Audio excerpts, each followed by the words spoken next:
বাংলাদেশে থেকেই যদি বাহিরের ফিল নেওয়া যায় তাহলে কেমন হয় বলেন তো?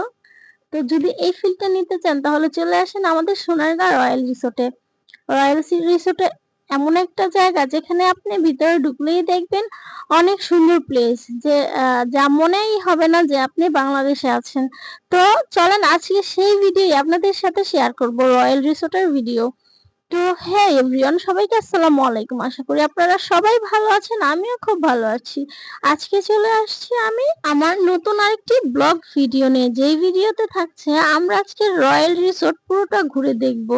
তো চলেন দেখা যাক কি কি আছে রয়্যাল রিসোর্টে। তো সর্বপ্রথম আমি দেখছেনই তো একটু হাঁটি হাঁটি পা পা করে কিছু পোস্ট টোস্ট নিয়ে ভিডিও করে নিচ্ছিলাম। পরে সামনের দিকে যাচ্ছি, দেখেন এই মাঝখানে এই পানির ঝাড়টা খুব বেশি সুন্দর ছিল। এই ঝর্ণাটা তো চোখে ফিরানো যাচ্ছিল না, কি সুন্দর পানি পড়ছিল। আমি আবার একটু একটু পানি হাত দিয়ে নিচ্ছিলাম। মানে সবকিছু মিলিয়ে মাঝখানের এই পুরো দৃশ্যটা খুব বেশি সুন্দর ছিল। এসবও চলে আসছে একটু পোস্ট নিতে। তো ঈশাও একটু পোস্ট টোস্ট নিচ্ছিল, ভিডিও বানাচ্ছিলাম, এদিকে আমি হাঁটতেছিলাম, আমার মেয়েও আমার পিছন পিছন দৌড়াচ্ছে। আর খুব মজা করছে, এত দুষ্টুমি করতেছে, ও খালি দেখতেছে আর খালি মাছগুলাকেও দেখছে।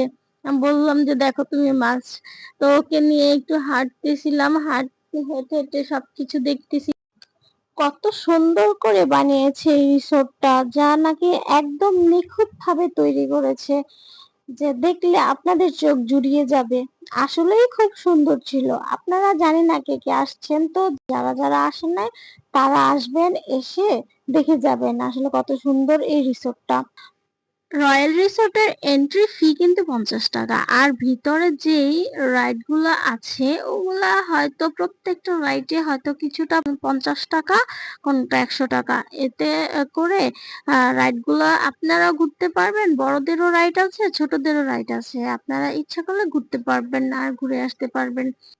আমাদের রয়্যাল রিসোর্টের সাইড গুলো ঘোরা শেষ। এখন আমরা রয়্যাল রিসোর্টের সাইডে একটা জায়গা আছে যেখানে রাইড গুলো থাকে। তো ওইখানে বড়দেরও রাইড ছিল, বাচ্চাদেরও রাইড ছিল, যেখানে তারা খুব বেশি মজা করতে পারবে। আপনারাও ইচ্ছা করলে এনজয় করতে পারবেন, রাইড গুলোতে ঘুরতে পারবেন। তো প্রত্যেকটা রাইডের দাম 50 টাকা করেছিল, আর মেবি 100 টাকা আছে কিনা আমি শিওর জানি না, তবে বেশি জানি যে 50 টাকা করেই মনে হয় রাইড গুলো। তো আমরা হাঁটি হাঁটি পা করতে করতে চলে যাচ্ছি। আর আমার মেয়ে একটা দৌড় ওই রাইড দেখে, তো ওর কথা কি বলবো। ও যাচ্ছে, যে তো কি খুশি ভিতরে ঢুকবে। তা আমি বললাম যে আচ্ছা ঠিক আছে ঢুকো তুমি। পরে আমিও সাথে সাথে গেলাম, বাচ্চা মানুষ যদি ব্যথা পেয়ে যায়, তাই ওর সাথে আমিও যাচ্ছিলাম। আর আমি তো ওকে ভয়ে রাইড গুলাতে উঠাই নাই, এগুলো হচ্ছে বড়দের রাইড। তো বাচ্চা মানুষ যদি ভয় পায় তাই আমি আর উঠাইনি। তো সাইডে বাচ্চাদের রাইড আছে, ওখানে গিয়ে ও খুব দুষ্টুমি করলো।